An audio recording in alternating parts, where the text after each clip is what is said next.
What movie had a happy ending until you consider what had to happen next? Please like, subscribe and comment so I can create more videos for you.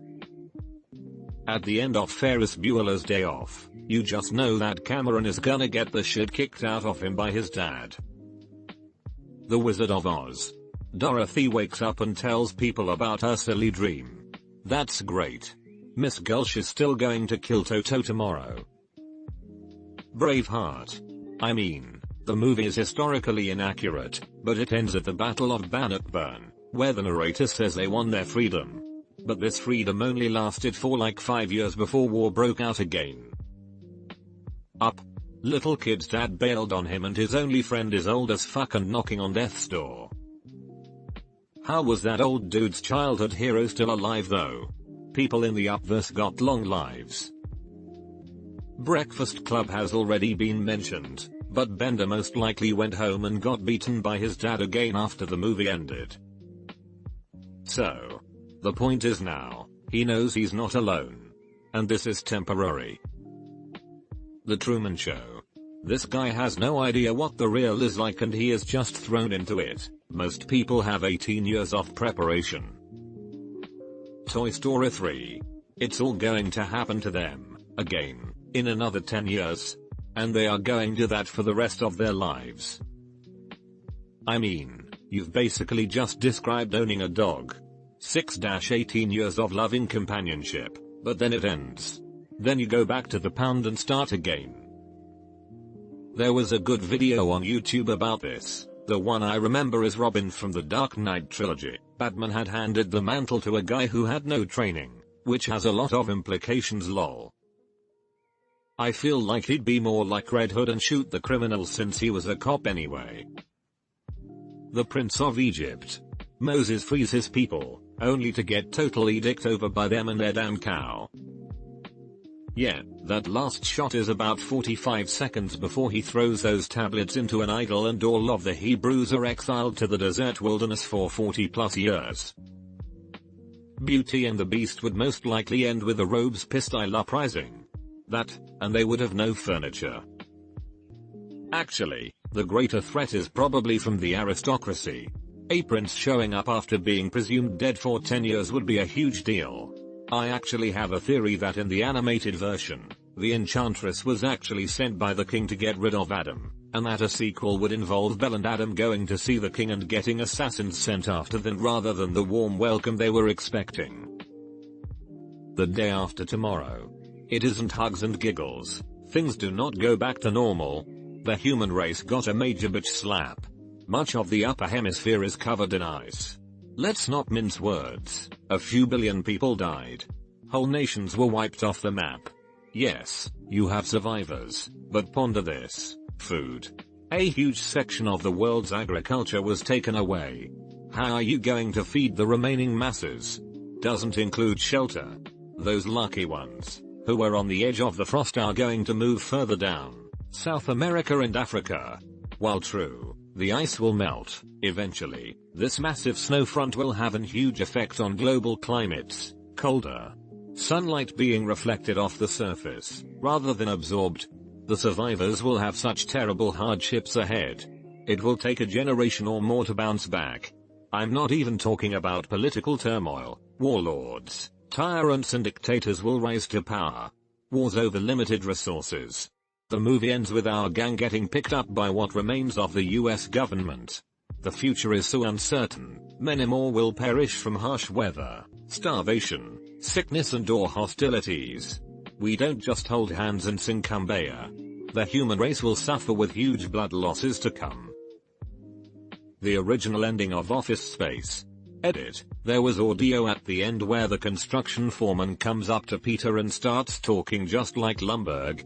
Meaning that Peter was in the exact same hell, just a different location. Test audiences thought it was too depressing so they edited out the audio. It just shows them talking as the camera pans back. Yeah, that ending would have been much better. The ending they went with instead is pretty stupid and obviously disingenuous. There's a good reason that people work their asses off to get office jobs, as terrible as they are, because most of the time, manual labor sucks even more. inspired by Wall-E, where it would still take decades before the people were actually able to live off the earth, and their quality of life would still be awful compared to their lives in the ship. The sun set and soon they discovered they are not alone. Packs of giant mutant rats feast on their billowy bone-free flesh. Return of the Jedi. I'm not familiar with any of the Star Wars expanded universe, but I would imagine that the collapse of a political entity as large as the Galactic Empire would be extremely messy. In the expanded universe, things still weren't great for the rebels. The next 20 years after Return of the Jedi, the Empire was basically fractured into imperial governors controlling chunks of the galaxy that were all more or less autonomous. During that time, the Imperials generally had better strategic military leadership and fleets. Jurassic World. After the survivors escape from the theme park, they file a class action lawsuit against the company that owns the park, the directors, and officers, alleging their negligence allowed the dinosaurs to escape and kill people. The FBI also investigate whether the company was criminally negligent. The Jurassic World company goes bankrupt and Bryce Dallas Howard's character goes to jail. Monsters Inc. There's a reason they made a prequel and not a sequel. Laughter being 10 times more powerful means a lot of Factory monsters would have lost their jobs, even accounting for the energy crisis. Not to mention it's at least 10 times harder to gather laughs than screams. I'm pretty sure that kids are still going to freak out and cry if a monster just waltzes into their room and does stand up. Not to mention that the monsters need reminders that punchline does not mean hit the kid. Rent. Mimi has AIDS, she'll definitely be dead soon. Roger and Collins have HIV in the 80s. They'll probably be dead soon. Mark is all alone and is gonna watch his best friends die. Joanne and Maureen might get a happy ending though. Probably, if Joanne and Maureen could stop breaking up with each other and getting back together all the time. I also see Mark leaving his bohemian lifestyle to take a well-paying job after his friends die and being supremely miserable the rest of his life because he never got to fulfill his dream. Avatar. You think humans didn't come back with a fleet full of orbital death? There are sequels on the horizon for Avatar, so I guess we'll find out. Oblivion. Even after solving what killed the planet is still dead, with at least 55 more Tom Cruises flying about. I shiver at the thought of that many Tom Cruises. Wouldn't most of those Tom Cruises still be loyal to the Tet? The only reason protagonist Tom Cruise sort of defected was because of original Tom Cruise's wife happening to crash in his sector, and ending Tom Cruise only realized the truth after he met protagonist Tom Cruise. For all we know there's an army of vengeful Tom Cruises out there looking to restart the draining of the oceans, and only one Tom Cruise left who can stop them. X-Men Days of Future Past. Considering how Logan starts out, things didn't end well despite the happy ending. Logan is an amazing film, but I have to say this was one of the hardest things I had to come to terms with. Future Past was a great way to reboot the older X-Men movies and have a do-over with the characters, but then you watch Logan and realize it will never happen. That and the fact that spoilers just in case all of the X-Men die anyway pretty much makes Future Past pointless. It's the same outcome either way, the only difference is how they die. Small Soldiers. Gorgon isn't real. Those toys are just going to capsize in that lake and die. Come to think of it, after all the shit Alan went through, I'm sure he was just happy to get rid of them. They'll find some place and call it Gorgon. Or discover that Gorgon was inside them all along. It'll be fine. Back to the Future. You still keep the guy who full on tried to rape Lorraine, your wife, around and in employ. Why?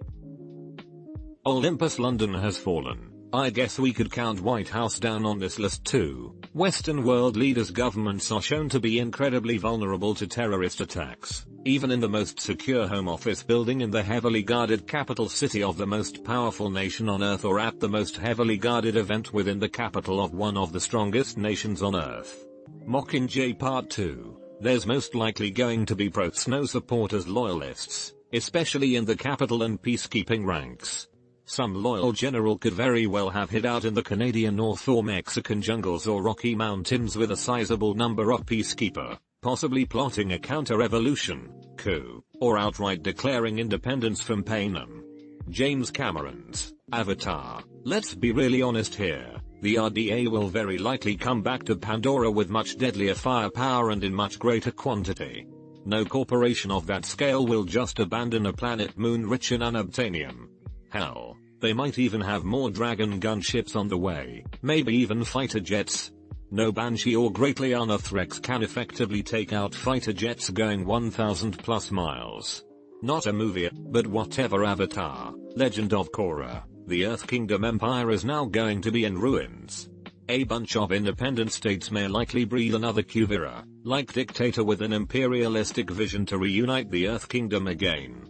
Even if another imperialistic dictator doesn't conquer the other independent EK states, bandits are now going to all come back and anarchy will plague certain areas. It'll probably take decades for things to settle down and to ensure that all of the now independent Earth Kingdom states don't collapse and become a failed state. Also, spirit weapons are now going to be a thing.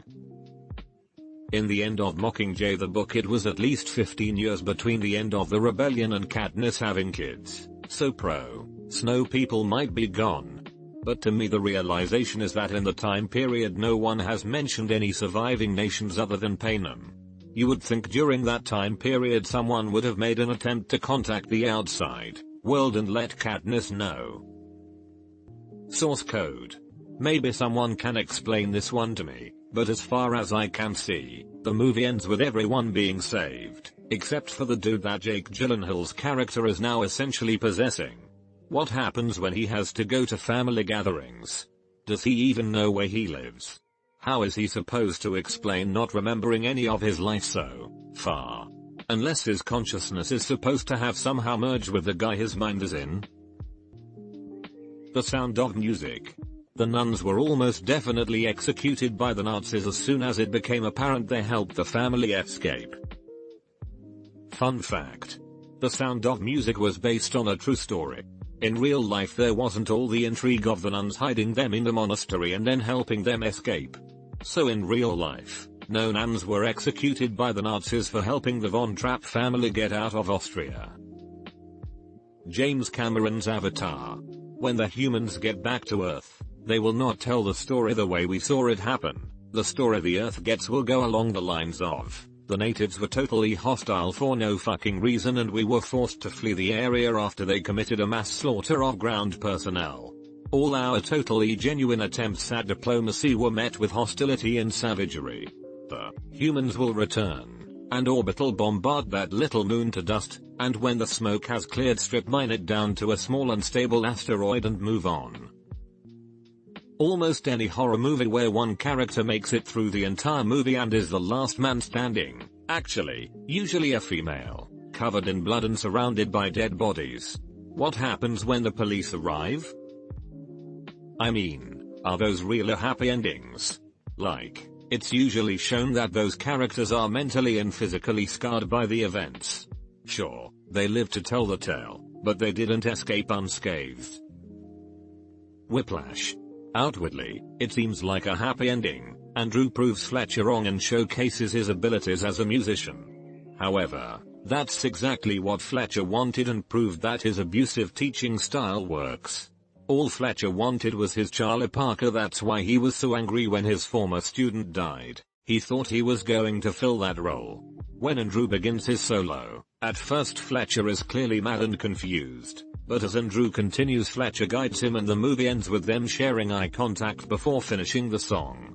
With this, Andrew becomes his Charlie Parker, something Fletcher can put on a pedestal and say, I created that talent. You also have to consider what happens to Andrew after this. He goes right back into the abuse he suffered from under Fletcher and loses all the love and enjoyment that he has for jazz music. In my opinion, I see Andrew having a similar fate with either the real Charlie Parker, heroin addict who died of an overdose at 34, or of Fletcher's former student, suicide. Andrew will not escape the abuse unharmed either. The director says as much himself. Fletcher will always think he won and Andrew will be a sad, empty shell of a person and will die in his 30s of a drug overdose. I have a very dark view of where it goes. Will Andrew become a successful kit player in the jazz scene?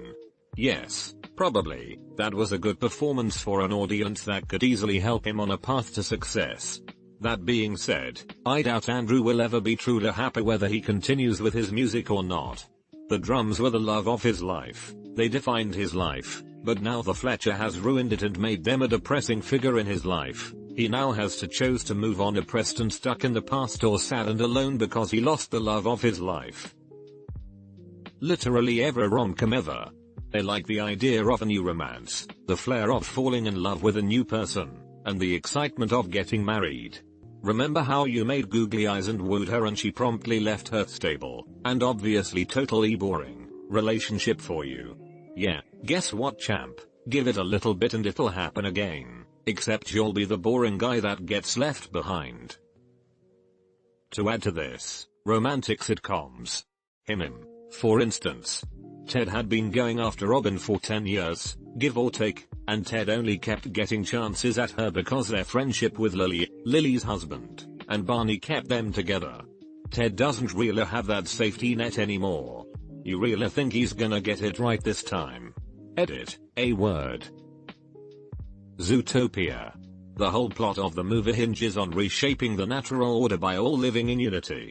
That's great, right until you realize that herbivores are still super good at reproducing to make up for carnivores, as shown by the rabbit population sign counter going up at a ridiculous rate gag, except nobody's eating them anymore. By the end of the movie, it's also revealed that there's herbivore extremists which wants to take it further and get rid of carnivores. Overpopulation and possibly genocide is on its way. Judy says specifically at the beginning of the movie predators only were violent in prehistoric times. The carnivores and herbivores have lived in harmony as long as proper civilization has existed, which judging by their modern tech is a very long time. There's no reason to think the situation would destabilize now. Repo. The genetic opera. She's free of the medication making her sick, yay. But she's no social skills, no friends, no money and no family left. I like to think Grabaraba planned this whole thing partially to recruit Shiloh as his apprentice, hence the whole explanation on who he is, what he does, and why he does it. Look up the cutscene needle into a bug. Kate and Leopold. Kate finds out that she can't vote or own property anymore now that she's in the past. Also, she has to live with the knowledge that she porked her own grandson. Avengers. Everyone is sitting around having coffee and they are still pulling bodies out of the rubble. Consider Mary Poppins. Consider the boy from Mary Poppins. Consider the movie was set in 1910. And near the end, they were drafting the older gens too, so dad would have gone, and mum and daughter most likely had nurses. I guess you can wonder what sort of reprisals the people of Casablanca will suffer after Strasser is murdered. Snowpiercer. Best case, Yona and Timmy are quickly killed by a polar bear. Worst case, Yona and Timmy starve to death in a frozen wasteland. Spoiler. It was never meant to be a practical movie, just a controlled setting for various philosophical thoughts to be more plausible. The ending marks what his final choice is and the sacrifice it entails, not a practical solution. Mad Max. Fury Road. They just open up the mains and empty out the water onto everyone below the citadel. Immortan Joe may have been a brutal dictatorial monster, but he managed those resources. They're going to deplete that reservoir in no time. The citadel is actually built on top of an aquifer so the water that falls to the ground is collected and can just be pumped up again. Forrest Gump. Jenna dies of AIDS. Forrest is married to Jenny. Married people have unprotected sex. I always assumed that she did not have sex with him, telling him she was too sick. He wouldn't have complained. She also probably gave him hand jobs. Back to the Future. Marty is now essentially living with a family of strangers. It's not going to take them too long to realize he has no knowledge of any conversation they've ever had or anything they've ever done together. Also, Let's just keep that guy who tried to rape your mom around so he can wash our car. And why does our son seem to look exactly like that guy from high school? The Truman Show. He walks through that door in 2 years of deep therapy, and into a world where millions of people know every detail of his entire life. Finding Nemo. How are the fish gonna get out of those plastic bags? They're probably dead. One of them even says, "Now what?" I like to think that bloke figured out how to pop the bags by swimming around when he puffed up. They're in Finding Dory, doing well. Eternal Sunshine of the Spotless Mind. Spoilers below. It seems as though they were meant for each other because even with no memory of each other, they still find each other and fall in love. As the movie foreshadows with repeating glitching the last shot of the film, they are doomed to a cycle of meeting, falling in love, breaking up, heartbreak, erasing their memories about the other and repeat.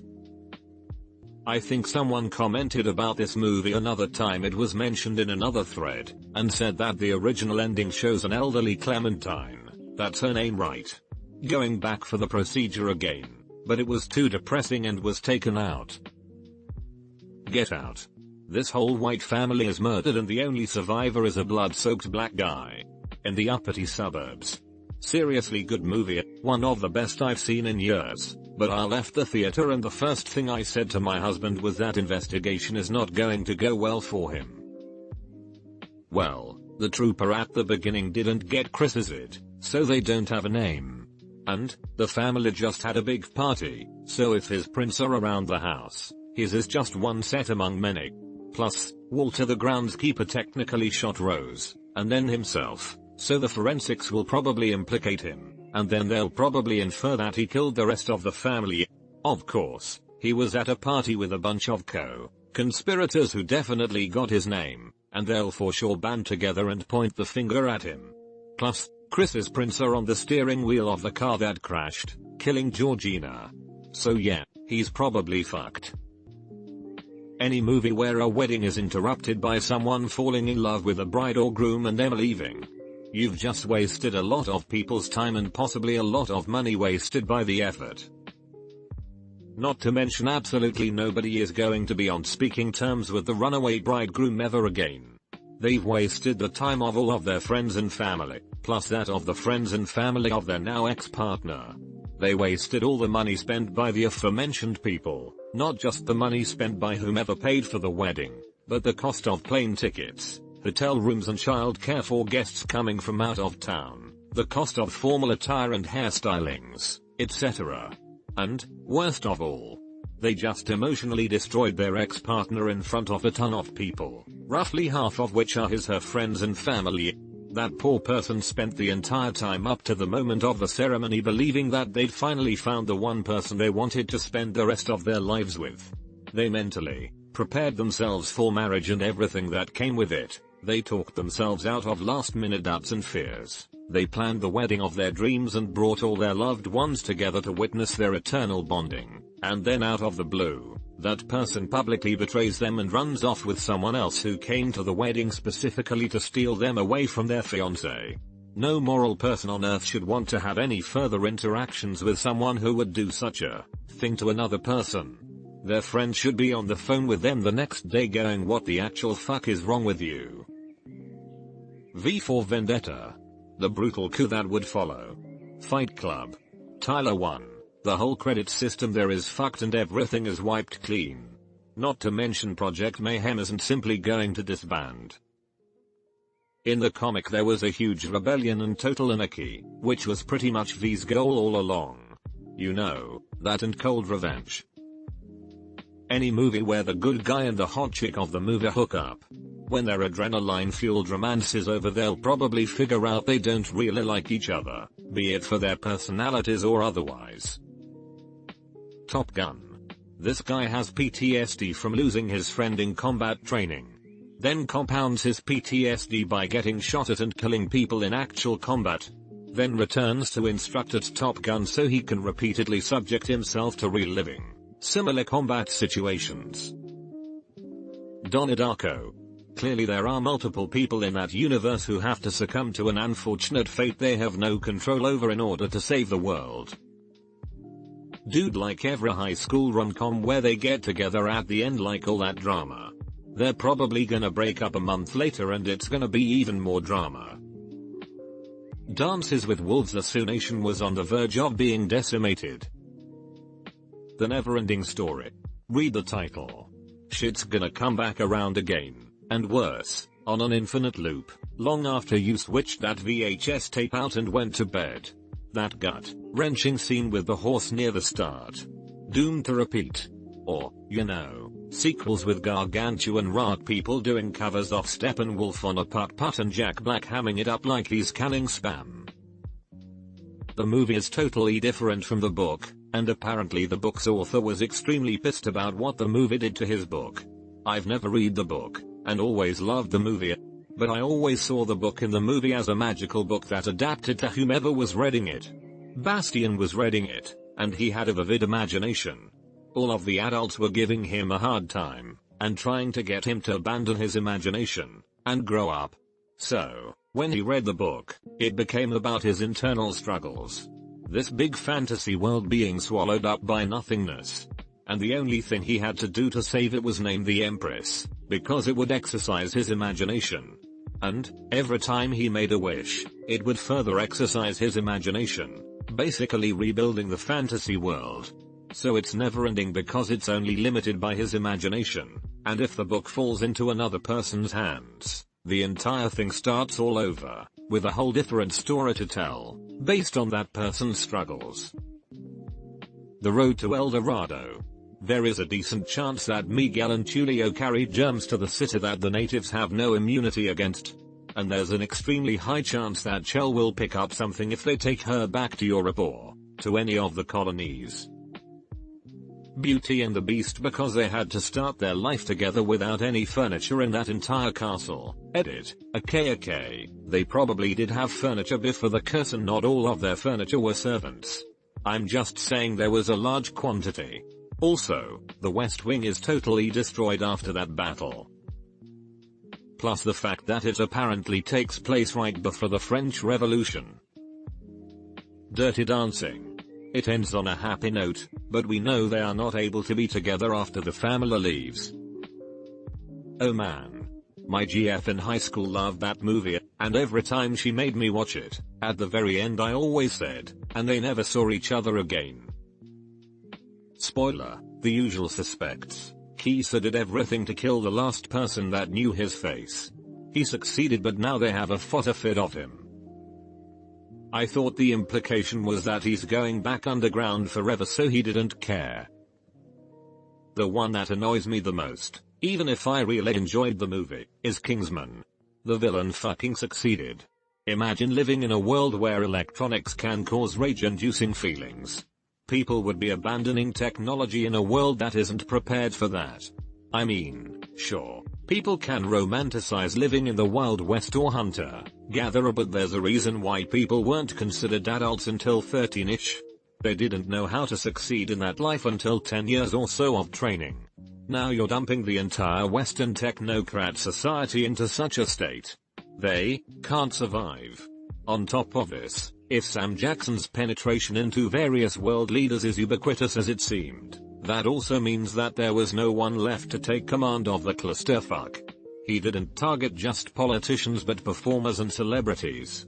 With people jokingly saying how The Rock should run for office and how people praised Schwarzenegger's reign as congressman, it's obvious that charismatic celebrities can use that to obtain positions of power. Except they're all dead. Anybody who lived on the East Coast from the Great Blackout 15 years back would remember how tense things were after a few days. Now, instead, there's no one figuring out how to turn the lights back on, plus there isn't a few days of grace before people get violent. The violence has already happened. So, to set the stage, you have a population that just began attacking each other from technology. When they stop and look around, some old rivalries might have been reignited. On top of this, people are going to drop technology and live a life they're not prepared for. There will be no leadership or voice due to their eradication. which means that people are going to have to determine who is a leader. That is rarely peaceful. I'm going to watch Kingsman 2, but I acknowledge that it is even further divorced from reality than the first one. Also, most survivors just killed or at least seriously injured other people, probably people they know and love. Forget ditching technology in fear, a large percentage of the population isn't going to even trust themselves anymore. Greece, they're about to get drafted to the Vietnam War. So much for we'll always be together. Number. Greece was set in 1957 to 1958 and the US didn't enter the Vietnam War until 1965. The draft wasn't until late 1969. The draft took men born between 1944 and 1950. The characters in Greece were 17, 18 in 1958. They would have been born in 1940 or 41. Too old for the draft. Not a movie, but Skyrim. Yes, you saved the day by defeating the evil dragon, but there was a huge war full of death. Half of the civilians have been killed by a strange yelling dude, and almost all of the wealth belongs to that same dude. Passengers. Even if you ignore the Stockholm-driven relationship, the couple spent decades filling the spaceship with plants. Fucking plants.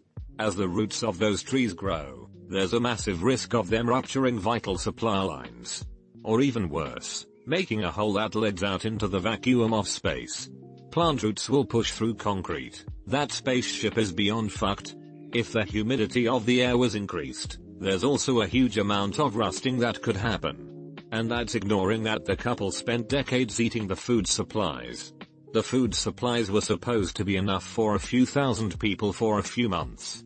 2 people eating into that for decades, plus everything that got wasted during the film, means that inventory is massively depleted. Basically, if you woke up on that ship, there's a really good chance you'd die, either of starvation, or the ship degrading because of all that plant life. The 2 main characters put 5,000 lives in serious jeopardy. Frozen. 1. The queen very likely cannot have sex without killing her husband, therefore she can't breed.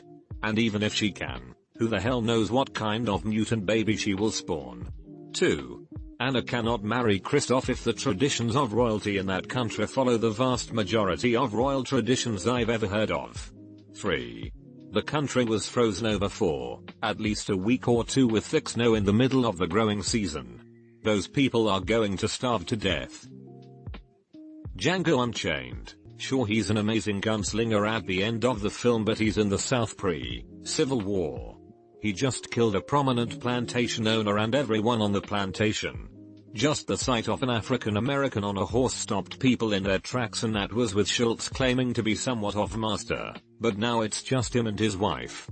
I'd like to add I love this movie, but if you think about it, after what happened in Django, I can't see him lasting long. The Graduate. There's no way that relationship is going to work out. I thought that was implied with their faces slowly going from happiness and joy to regret at the end. After every cop movie, the investigation into everything that happened in the movie, then trials, civil lawsuits, yada, yada, superhero movies, the amount of damage to building in the city, the cleanup, environmental concerns, bylaw hassles to rebuild, disrupting the business core of a large city, major economic impact. The Lion King. When a new male takes over a pride, he kills all of the last head male's cubs. Spoiler, Logan. Even though the kids get away, Laura will eventually be like her dad, the Wolverine, with her body healing factor weakening as she gets older due to the adamantium in her. Edit, grammar. I think she doesn't have a total skeleton, possibly allowing her to live past 50ish and maybe live a full human lifetime. It's also worth considering she has an entire lifetime to get medical help, whereas Wolfie didn't have a whole lot of time to address it. Meet the Robinsons. They are in a time loop. Everything will happen again. I wouldn't exactly call it a loop. He did grow, and the adult version neither died nor went to the past, therefore the adult has his life alive. So while the adult knows that his son is going to go through that sequence of events, everything turns out alright. The Phantom Menace. Yay, Anakin is going up become a Jedi. Oh god, what have you done? The Lord of the Rings. I'm pretty sure certain parts of Middle-earth are going to suffer major food shortages in the aftermath of Sauron's defeat. Rowan particularly. Star Wars. After blowing up the Death Star, that planet is fucking host. Anyone ever consider how much mass is in one of those things and what that much mass raining down on a planet will do to said planet? We call it an extinction level event. Actually, both Death Stars happen to be destroyed while in orbit of a much larger planet than the one the heroes are on. Yavin and Ender specifically. Especially with the first Death Star, the moon of Yavin would have been fine. After all, they'd only just got the moon in sight from behind the planet. The forest moon of Ender would be in a worse situation, with the second Death Star orbiting it specifically, but, 1. The Death Star is mostly hollow, and doesn't have as much mass as its metal construction and size would generally indicate, and, 2. The Ewoks, and others living on the forest moon of Ender, have magic, as confirmed in the Caravan of Courage, a Ewok adventure and Ewoks, the Battle for Ender. They'll be fine. Not a movie, but fuck it, I like talking about this. Ocarina of Time. This game has 3 endings, 1 alternate, and 2 that happen simultaneously. The alternate is literally, Link dies, so that sucks. The other 2 are the ones we see in game. After the final battle, Zelda sends you back in time to stop Ganondorf's attack before it happens. You then effectively leave that timeline without a hero and Hyrule is subsequently destroyed. The last timeline is the one where you warn everyone. Everything turns out okay for Hyrule for a while, but Link, having never been recognized as a hero, is unable to pass into the afterlife and persists in the world for a century or 2 as the hero's shade. Don't forget that you go off to Tamina in between returning to your childhood and becoming the hero's shade. But that name implies that you were eventually recognized as a hero. At the end of Aladdin, Iago gets pulled into the lamp with Genie Jafar, and I guess we're supposed to think he's trapped there. But that doesn't really make sense. He's just a parrot. The magic that confines genies to lamps doesn't apply to him, so he can presumably just leave. I know everything I write here is probably invalidated by the sequel and the animated series, but for the sake of argument, I'm going to consider those non-canonical. Now, the film doesn't directly address the question of whether talking animals can use genies, but if they can, that's a serious problem. 2 main points. Jafar is an ideal genie. The typical problem with genies is that they want to turn you into a cautionary tale. They are supposed to delight in making you regret your wishes. You wish to become famous, they frame you for murdering a celebrity. That kind of thing. This isn't going to be a problem with Jafar. First of all, he's an inexperienced genie, so he won't have had practice at turning people's wishes against them. But more importantly, Jafar is an idiot. He doesn't just stumble upon the lamp, he seeks it out, presumably expending a tremendous amount of time and effort to do so. And why does he want an all-powerful genie? To become the Sultan of the Grabber. Not ruler of the world, or even the country, but just this one crappy city. And what is his master plan for using the lamp? As far as we know, it ends with wish to become the Sultan. He has nothing in mind for the other 2 wishes. He wishes to become Sultan, gets his fancy Sultan clothes, and then about 5 minutes later decides he wants to be the most powerful sorcerer in the world on a whim. Remember that thing about genies making you regret your wishes? Most powerful sorcerer in the world is a dog shit wish. Any self-respecting genie is going to make you exactly 1 hair more powerful than the runner-up. If the second place sorcerer challenges you when you have a cold, or just gets the jump on you, you're screwed. But I digress. Jafar is also tricked by Aladdin, which is borderline impressive. Remember, Aladdin's main character arc is eventually feels guilty for lying about being a prince to a girl who absolutely hates princes. All of this is to say that Jafar is not equipped to be a properly conniving genie, which is great news for his first master. Iago may be the smartest character in the movie. Iago is no genius by real-world standards, but compared to everyone else we see on screen, his is a towering intellect. During the entire movie, we see exactly 2 practical, Fuller formed plots, and both of them are Iago's ideas. The first is his plan to have Jafar marry Jasmine and become Sultan. It doesn't pan out, but it would have worked fine if Aladdin hadn't shown up. The second is his plan to distract Aladdin and steal the lamp. Nothing earth-shattering, but it was pragmatic and effective. Every other major character is shown making completely bone-headed mistakes. Jafar originally loses the lamp because he tries to stab Aladdin for no reason. He could just walk away and let the Cave of Wonders swallow the kid up, but instead he tries to stab him with that crazy-ass snake knife.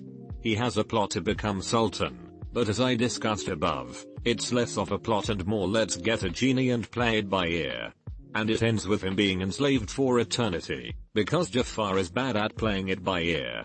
Aladdin, also a fan of the play it by ear school of genie usage, leaves his kleptomaniac monkey in the midst of million shiny objects, in an obviously booby-trapped Cave of Wonders, while he fetches the lamp, agrees to free an all-powerful, amoral genie who he just met, wishes to be a prince, but freaks out when he realizes he'll have to be Sultan, lies to a girl who hates princes, because he's worried she won't like him if he's not a prince, leaves his goddamned magic lamp lying around for a bird to steal. Jasmine. She might be smarter than Iago, but her intelligence is underdeveloped, and we're not shown a ton of evidence one way or the other.